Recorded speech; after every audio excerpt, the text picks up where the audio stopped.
시작부터 뜬금없는 질문을 드립니다. 예수 믿으세요? 정말 예수 믿으세요? 예수를 믿는다는 것, 여러분 도대체 무엇을 믿는다는 것입니까? 노랑머리, 긴 수염, 백인의 잘생긴 얼굴, 지중해 연안의 1세기의 그 청년을 믿는 것입니까? 아니죠. 우리가 믿는 이 신앙의 근거는 하나님의 말씀입니다. 우리는 하나님의 말씀을 믿고 그 말씀이 가라는 데까지 그 길을 걸어가는 사람들이 바로 저와 여러분들입니다. 지금 내가 하나님의 말씀이 나를 이끌고 가면 나는 신앙인의 길을 가고 있는 것이고, 지금 내가 백날 교회를 다니고 있어도 나를 이끌고 가는 하나님의 말씀이 없으면 형식적인 종교인의 삶을 살아가고 있다는 거죠. 이스라엘 백성들이 왜 애굽에서 출애굽해서 가나안 땅까지 가는데 그 거리가 짧지 않습니까? 길지 않아요. 불과 10하루길 길이었습니다. 그런데 왜 40년간 계속 돌다가 들어갔습니까? 답은 아주 간단합니다. 하나님의 말씀을 듣지 않았기 때문에. 그냥 가라고 하시면 가면 되는데 못 간다고 하니까 갈 수 있다고 대답할 때까지 하나님께서 계속 뺑뺑이를 돌리면서 훈련을 시켜내는 거 아니겠습니까? 우리는 하나님께서 말씀하신 그 길을 걸어가는 사람들입니다. 하나님은 밧단 아람 외삼촌의 라반의 집에서 20년을 머무르고 있었던 야곱에게 말씀하십니다. 내 조상, 내 족속에게로 다시 돌아가라. 내가 너와 함께 할 것이다. 말씀하셨어요. 야곱이 잘한 것은 그 말씀을 듣고 순종해서 바로 갔다라는 거죠. 돌아갔다라는 거죠. 돌아가는 게 쉬웠습니까? 쉽지 않았어요. 아내들을 한 명도 아니고 아내들을 설득을 해야 됩니다. 그리고 추격해오는 외삼촌 라반과 극적인 화해를 해야 했습니다. 그 이후에 한 걸음씩 고향 브엘세바를 향해서 지금 돌아가고 있습니다. 그런데도 마음이 두려워요. 왜냐하면 20년 전에 매듭짓지 못한 묻어두었던 형 에서와의 이 갈등이 아직도 남아있기 때문입니다. 여러분, 인생이 행복해지려면 어떻게든지 우리가 갈등을 만들지 않아야 되고, 근데 어떻게 갈등을 만들지 않을 수 있겠어요?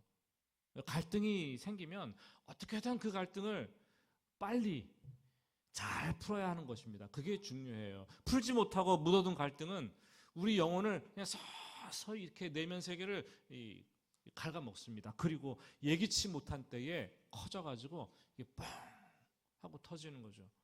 그럼 감당하기가 너무나 힘들어집니다. 우리는 이것을 정서적 부메랑이라고 하는데, 묻어둔 감정은 사라지는 것이 아닙니다. 숨어 있다가 기회를 봐서 다시 돌아오는데 폭발하게 되는 거죠. 오늘 32장 1절 상반절 말씀을 보시면 이렇게 말씀이 시작합니다. 야곱이 길을 가는데 하나님의 사자들이 그를 만난지라.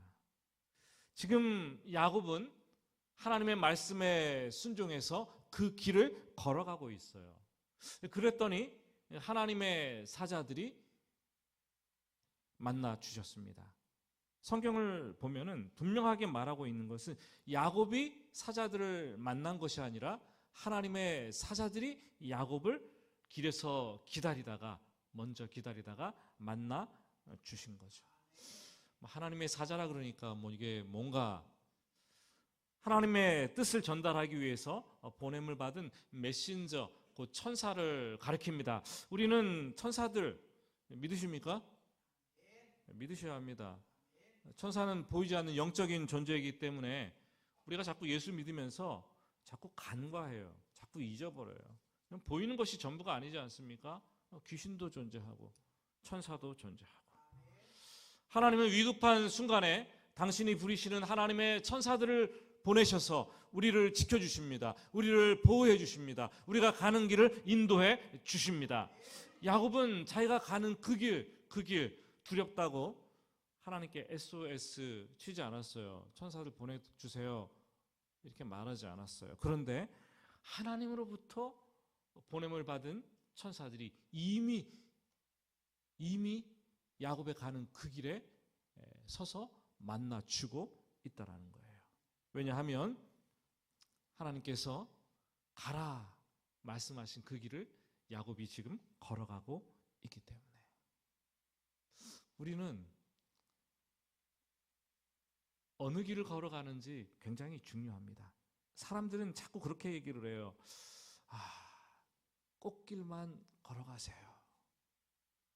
여러분, 그런 길은 없어요. 그렇잖아요? 꽃길만 걸어가면 꽃향기에 취해가지고 그냥 정신병 들어요. 그런 길은 없어요. 힘들고 어려운 길, 고난의 길, 앞이 보이지 않는 이 칠같이 캄캄하고 어두운 길, 그 길이라도 지금 내가 하나님께서 말씀하신 그 길을 걷고 있다면 하나님은 내 인생을 책임져 주십니다. 하나님은 천사들을 미리 보내셔서 나를 인도해 주십니다. 거기에 우리의 인생의 성공과 실패가 달린 거예요. 그냥 우리 보기에 이 길이 좋냐 저 길이 좋냐 막 저울질하고 좋은 길만 쫓아서 가려고 하면은 실패입니다. 하나님께서 가라고 말씀하신 길, 그 길을 가면 하나님께서 책임져 주시는 줄 믿으시기를 바랍니다.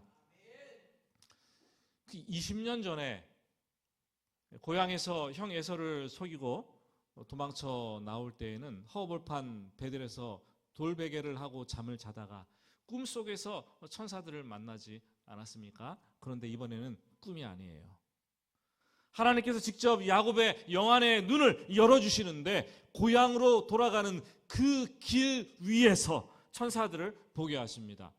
놀라운 것은 한두 명이 아니에요. 떼거지로 천사들을 보게 합니다.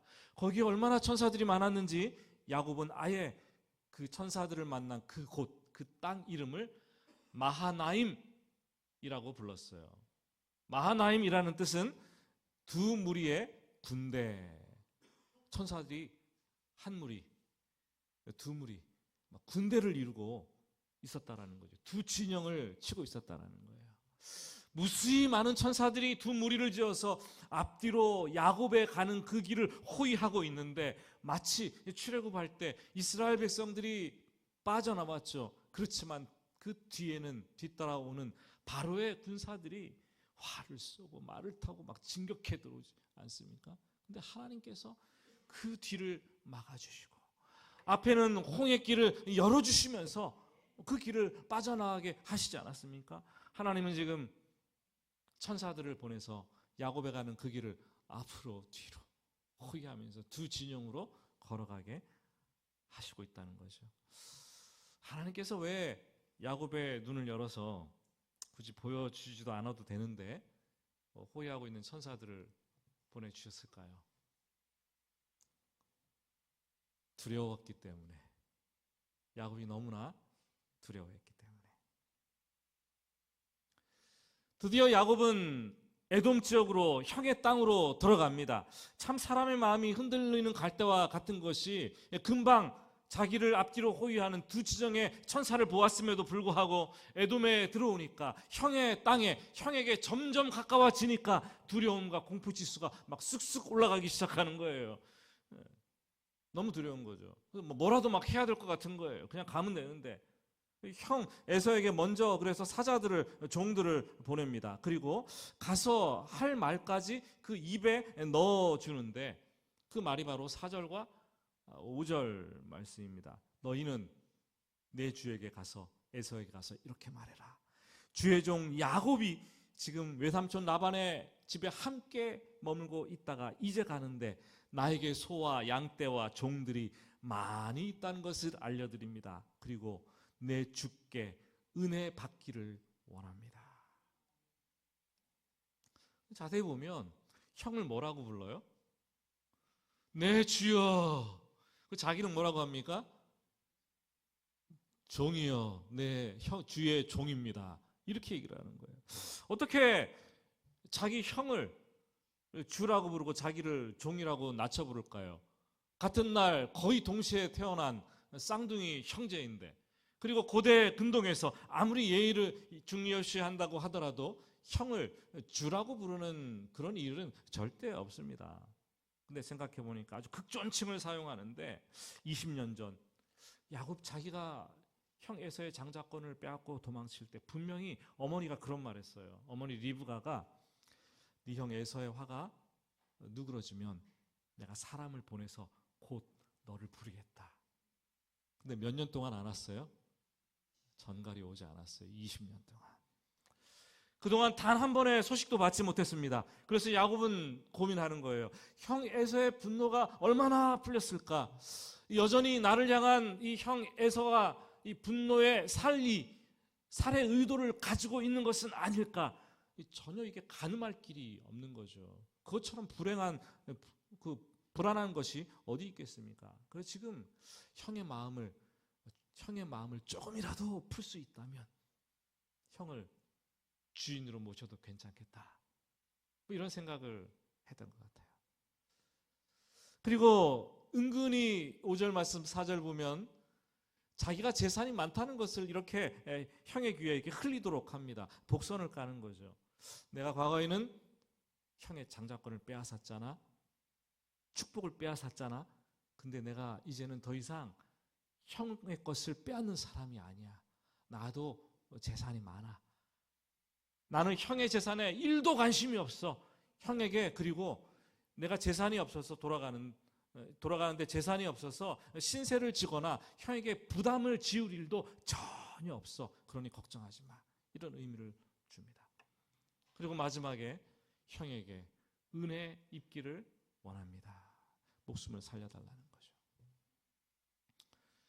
갈등의 유통기한은 우리가 생각하는 것보다 상당히 길어요. 상당히 길어요. 풀지 못한 채 그대로 이 갈등을 오랫동안 묻어두고 방치해둘 수도 있고, 그리고 분명히 어떤 갈등은 그때 풀었다고 생각을 했는데 여전히 시간이 오래됐는데도 감정적으로 앙금이 남아있을 수도 있어요. 그래서 그 사람이 불편할 수도 있습니다. 어떤 갈등은 이게 트라우마가 돼가지고 이게 영구적인 갈등으로 계속해서 막 남는 경우도 있다라는 거죠. 이 갈등을 풀어가는 것이 신앙의 능력이고 그게 신앙의 수준이에요.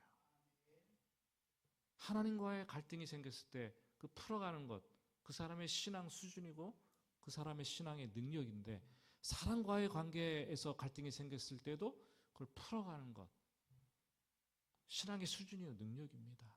뭐 그거 말고 신앙이 더 있겠습니까? 십자가가 위로는 하나님 사랑, 옆으로는 이웃 사랑 아닙니까? 그게 전부 아닙니까?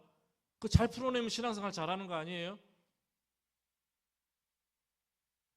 그럼 지금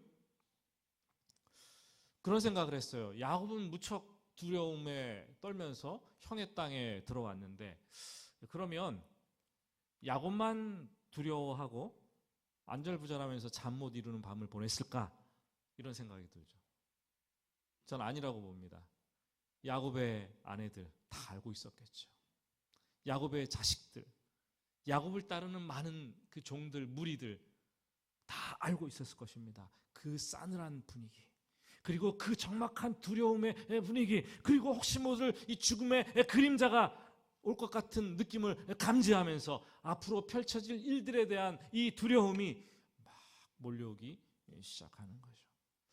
우리가 흔히 이 사람과 저 사람, 두 사람이 갈등 관계에 있으면 뭐 두 사람 관계 갈등이지 이게 뭐 나한테 우리한테 크게 얼마나 문제가 되겠는가 생각할 수도 있습니다.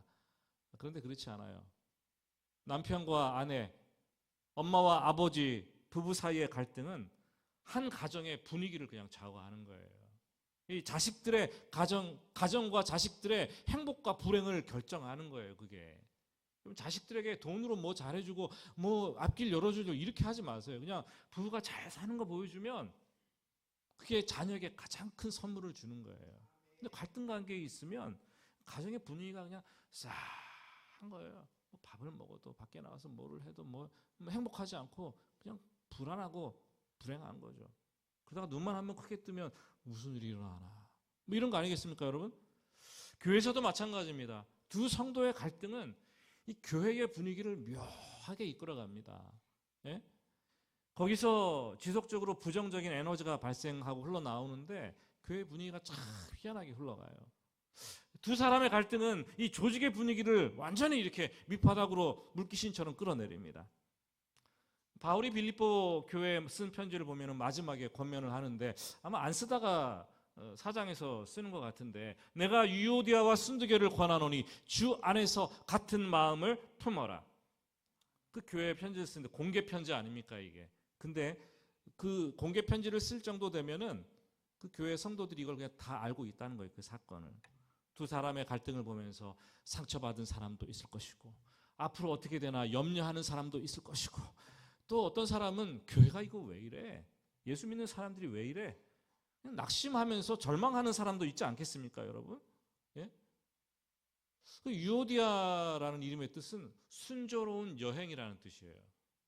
그 순두개라는 뜻은 행운이라는 뜻입니다. 근데 이 두 여인의 갈등 때문에 교회가 순조롭게 진행되지도 못하고 행복하지도 않은 교회가 되었다라는 거죠. 두 사람의 이 갈등이 교회의 이 사랑지수, 행복지수를 이렇게 엄청 깎아내리고 있다는 거예요. 여러분, 두 사람의 갈등이 그 조직에 미치는 영향 상당히 크지만 이 사람이 아닌 이 나라와 나라 사이의 갈등, 그것도 엄청난 영향력을 끼칩니다. 주변 국가들 지구촌 전역에 악영향을 끼치게 되는데, 나라와 나라의 갈등이 생기게 되면 먼저 외교적 대화 창구를 열어서 얘기를 하잖아요. 그리고 협상을 시도하지 않습니까? 풀어야 됩니다. 그렇게 안 되면 그때 하는 게 제3국을 끌어들입니다. 제3국이 중재에 나섭니다. 3국이 나서서 내가 풀어볼게. 우리나라가 대통령이 개입해서 다른 나라가 풀기 시작합니다. 그것도 안 되면 유엔 같은 국제 기구에 제소를 하거나 심판을 해달라고 도움을 받는 거 아니겠어요? 성경에서 각 사람들 갈등, 두 사람의 갈등을 푸는 것 굉장히 비슷한 거 아닙니까? 예?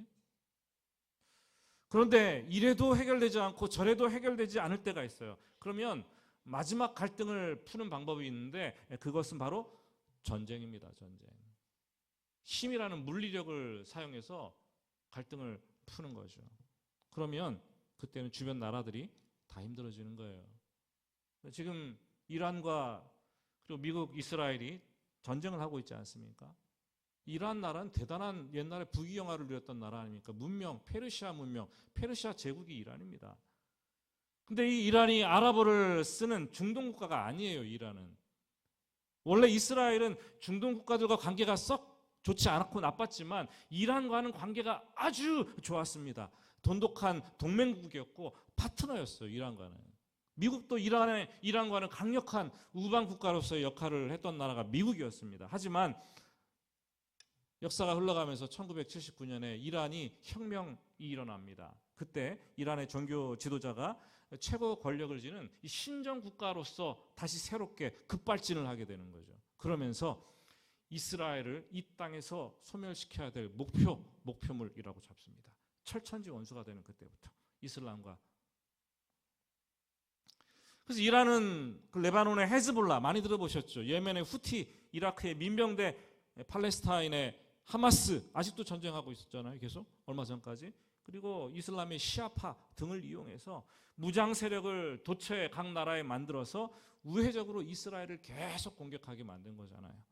이스라엘은 이란의 핵무기 개발과 군사적 위협을 막으려고 또 직간접적으로 대리 전쟁을 미국과 함께 계속 해오고 있는 거예요. 이게 수십 년 된 전쟁 아닙니까?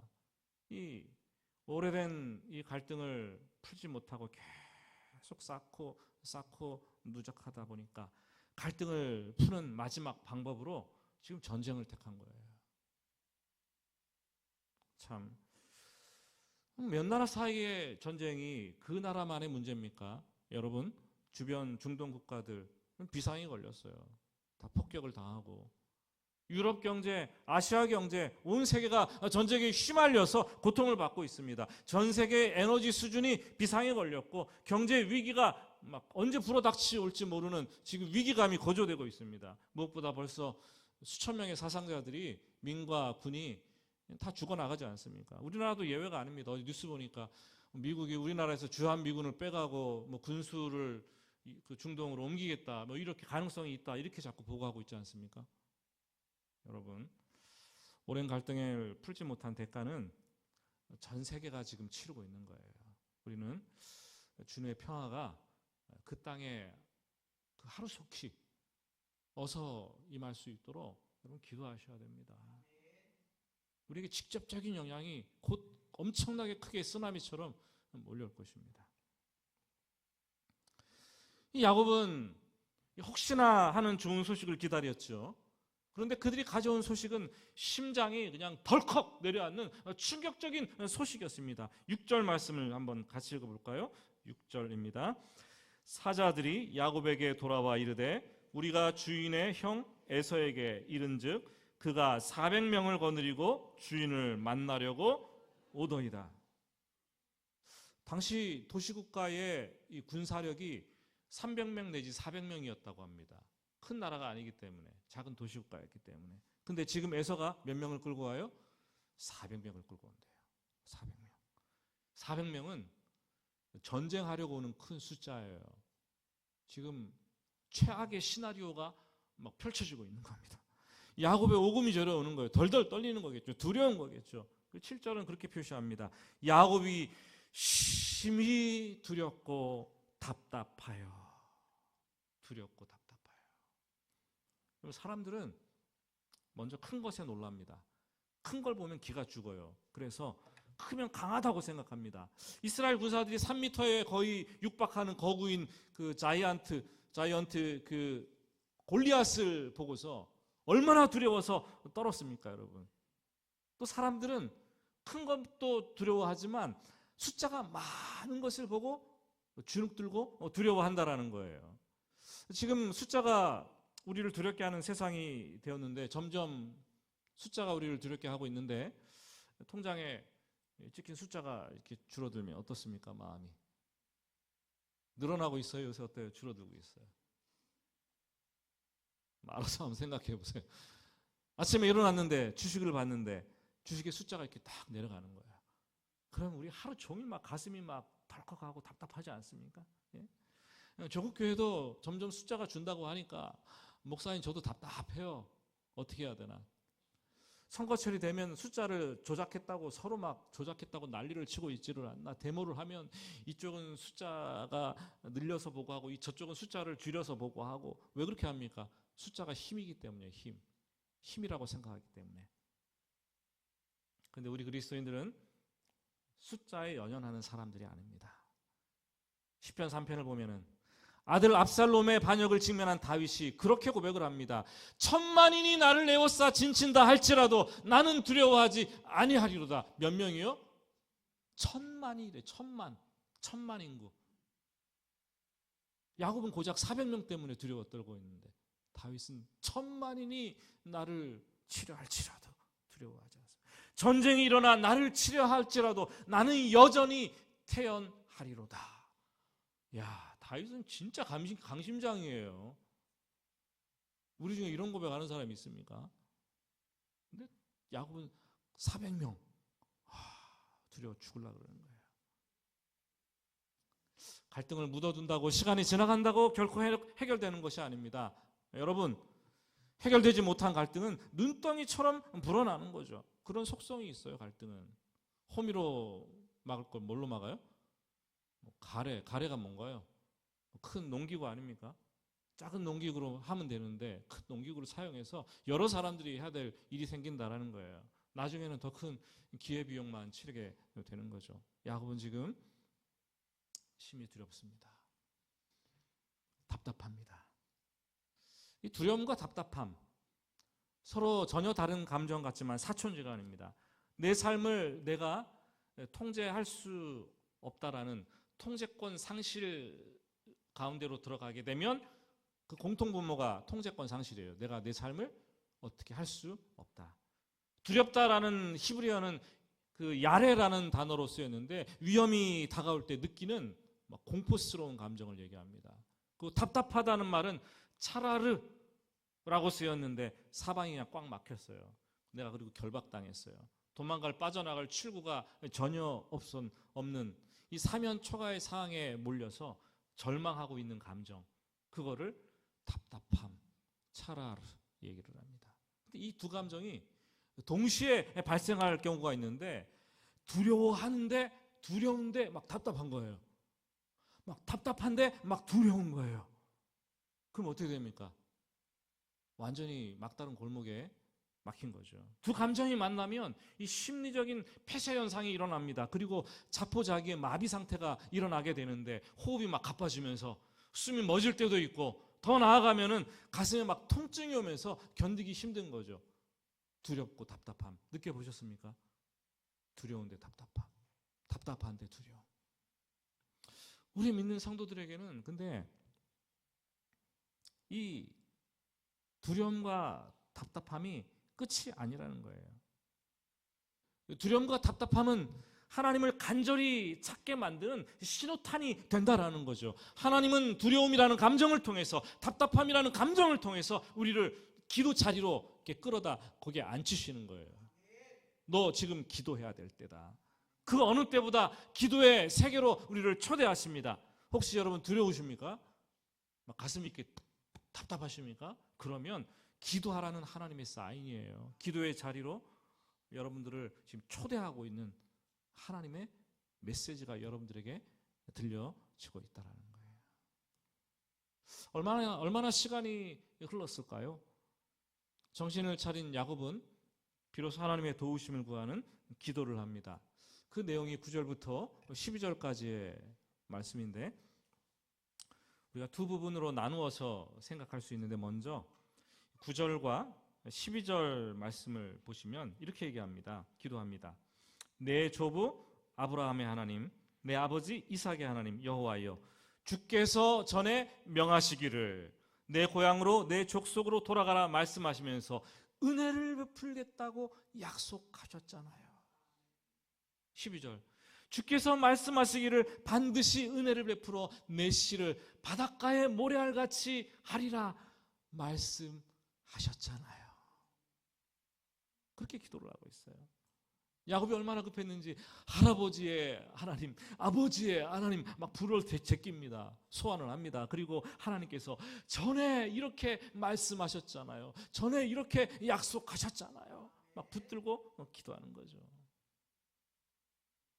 오래전에 미국의 버지니아 시골에 살 때 집값이 싼 데를 찾다 보니까 이 듀플렉스라는 것이 있더라고요. 집이 이렇게 한 채가 붙어 있으면 옆에 한 채가 똑같은 집이 이렇게 붙어 있어요. 두 개가. 듀플렉스라 그러는데 그 옆집에 사는 40대 남자가 이름이 글렌이었어요. 글렌. 여자는 테레사였는데 남편이 백수였어요. 자꾸 술을 먹고 맨날 자고 뭐 일만 저지르는 거예요. 근데 그 아내는 얼마나 힘들겠습니까? 그 아내를 보면 늘 마당에 나와서 의자를 하나 갖다 놓고 그 책을 읽고 있는 거예요. 그래도 예수를 잘 믿어보려고 하는 사람인데 늘 그 여자 40대 중반인데 손에 이렇게 책이 들려 있는 거예요. 하도 궁금해서 어느 날 뭘 보고 있는데 도대체 한번 나도 좀 보여달라. 책을 보니까 하나님의 약속 800선.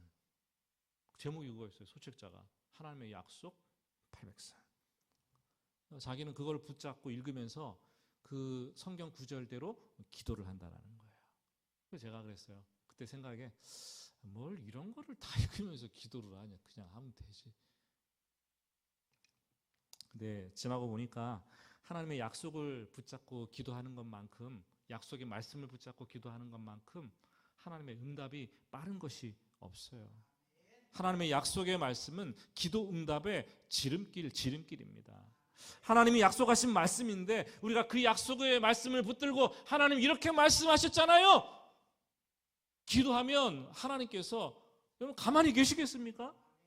들어주시지 않고 어떻게 견디겠어요? 하나님 이렇게 말씀하셨잖아요. 이렇게 약속을 하셨잖아요.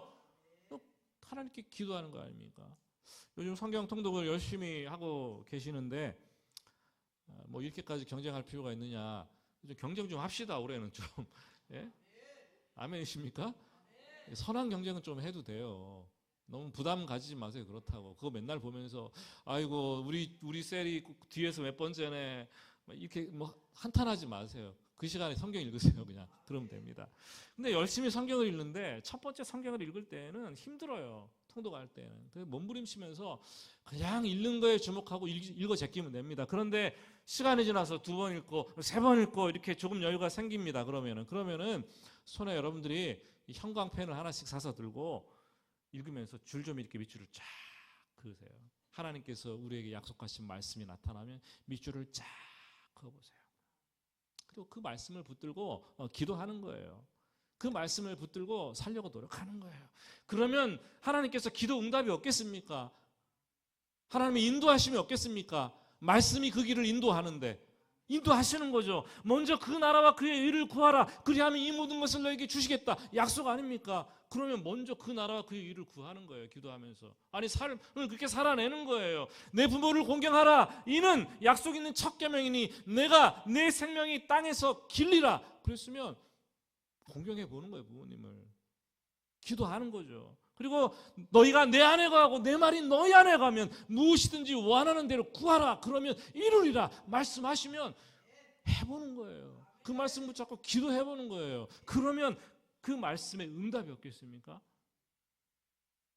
여러분 기도하실 때 오늘부터 하나님의 약속의 말씀 붙들고 하나님 이렇게 말씀하셨잖아요. 하나님 제가 이렇게 살고 있잖아요. 제가 그 길을 가고 있잖아요. 이렇게 기도하시길 바랍니다. 혹 우리가 기도할 때 하나님께서 약속에 하신 말씀이 떠오르고 생각나지 않을 때도 있어요. 그럼 어떻게 해야 됩니까? 하나님의 성품이라도 붙들고 기도해야 돼요. 창세기 19장 보니까 아브라함이 하나님께서 죄의 도성 소돔을 멸망하신다는 소식을 듣습니다. 그런데 기도를 하려고 그러는데 딱히 뭐라 기도할 말이 없는 거예요. 뭐라 기도합니까? 하나님의 성품을 붙들고 기도하는데 하나님, 의인과 악인을 함께 죽이는 것이 옳습니까? 세상을 심판하신다 하나님의 정의, 그 정의가 드러나야 될 것이 아닙니까? 악을 쓰면서 기도하는 거죠. 50명부터 10명까지 막 계속해서 내리 깎으면서 기도하지 않습니까? 아브라함은 하나님의 공의로운 성품을 가지고 기도했습니다. 이런 기도를 하면 하나님의 마음이 불편해져요. 심기가 불편해집니다. 급히 기도에 응답하게 되는 거예요. 성도님들도 가끔 저에게 와서 목사님 예전에 이렇게 말했잖아요. 그럼 제가 막 심기가 불편한 거예요. 목사님 이런 분이셨잖아요. 이러면 막 마음이 어려운 거죠. 그럼 해야 될 것 같은 거예요. 그대로 막. 하나님은 오죽하시겠습니까, 여러분? 예? 그렇게 기도하면 하나님께서 금방 응답하시는 거예요. 11절 말씀을 보세요. 야곱이 또 다른 기도의 내용을 올려드립니다. 내가 주께 간구하오니 내 형의 손에서 에서의 손에서 나를 건져 내시옵소서. 내가 그를 두려워합니다. 나와 내 처자들을 칠까 겁이 납니다. 얘기를 하는데 말씀을 보니까 하나님의 약속은 몰라도 하나님의 성품을 몰라도 내 영혼이 느끼고 있는 그대로 가감없이 그냥 솔직하게 기도하면 되는 거예요. 하나님 살려주세요. 하나님 두렵습니다. 하나님 겁이 납니다. 지금 이거 아닙니까? 이 기도가. 어떤 분들은 기도가 어려워서 잘 못하게 했다고 말을 하시는 분들이 있는데 그분의 마음은 기도를 잘하려고 하기 때문이에요. 기도를 잘하려고 하면 기도는 못하게 되어 있어요.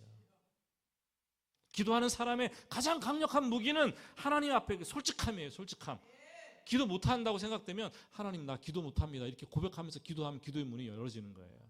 솔직하게 내 영혼의 아픔과 내 영혼의 이 고통을 하나님께 아뢰고 하나님께 쏟아내면 하나님께서 다 들으시는데 지금 야곱은 두렵고 답답하지만 그렇게 기도하니까 하나님과의 깊은 이 연합을 이루면서 기도 삼매경 속으로 쑥 들어가는 것을 보게 되죠. 말씀을 맺습니다. 지나가다가 어떤 교회 예전에 큰 외벽에 그 대형 현수막이 걸려 있는 걸 봤습니다. 우리 교회 오라는 소리도 아니었어요. 예수 믿고 구원받으라는 얘기도 아니었어요. 기도할 수 있는데 왜 걱정하십니까? 단 한 줄이었어요. 기도할 수 있는데 왜 걱정하십니까? 아, 나에게 기도가 있구나. 기도하는 방법이 있구나. 아, 두렵고 답답할 때 기도를 해야 하는 것이구나. 깨달으면 되는 거예요. 깨달으면. 두렵고 답답한데 그냥 갈등 관계가 있는데 그냥 쌓아두고 묻어두고 그냥 나가면 답이 없는 거예요. 그냥 형에서만 처음에 상도하면 됐었는데 나중에 400명을 상대해야 되는 것처럼 눈덩이처럼 커져가지고 해결하지 못하는 문제가 되는 거 아니겠습니까? 그러면 하나님은 오늘 저와 여러분에게 묻습니다. 너 요즘 야곱처럼 두렵고 많이 답답하니? 기도하라는 사인이에요. 여러분, 두려움의 칼날이 나를 향해 다가올 때 하나님의 약속의 말씀, 하나님께서 약속하신 말씀을 기억하면서 기도하시기 바랍니다. 이 답답함의 올무가 내 숨통을 점점점 트여올 때 하나님께 내 속마음을 솔직하게 털어놓고 하나님께 기도하시기 바랍니다. 기도해야 될 때 기도하지 않으면 그냥 얄짤없이 넘어지는 거예요. 넘어지고 끝나는 거 아닙니까? 기도로 두렵고 답답한 영혼이 다시 살아나는 것이고, 하나님은 기도로 영혼을 살려내기를 원하고, 기도하면서 말씀 붙잡고 그 길을, 하나님의 길을 우리가 가기를 원하시는 분입니다. 다시 한번 오늘 말씀 붙잡고 여러분의 삶을 점검해 보시기를 축복합니다. 우리 같이 찬양하겠습니다.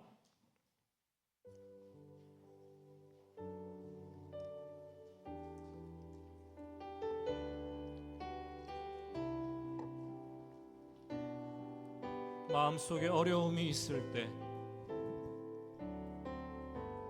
마음속에 어려움이 있을 때, 마음속에 어려움이 있을 때,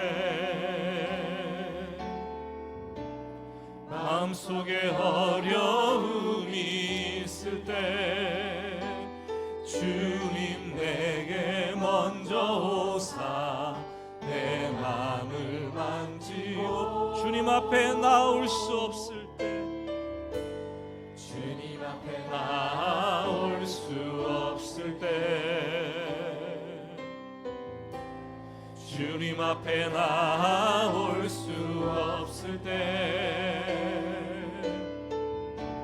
주님 앞에 나올 수 없을 때 주님 날 먼저 안으시네. 그럼에도 불구하고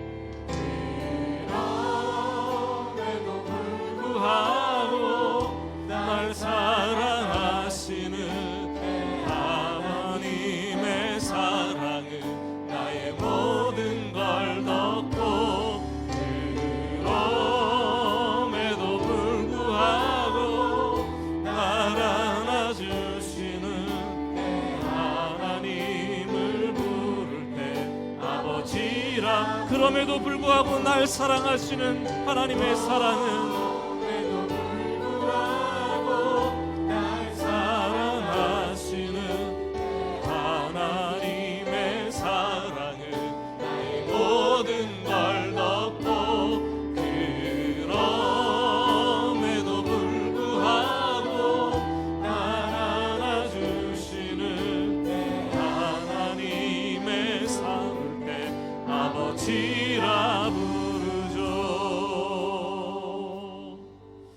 같이 기도하겠습니다.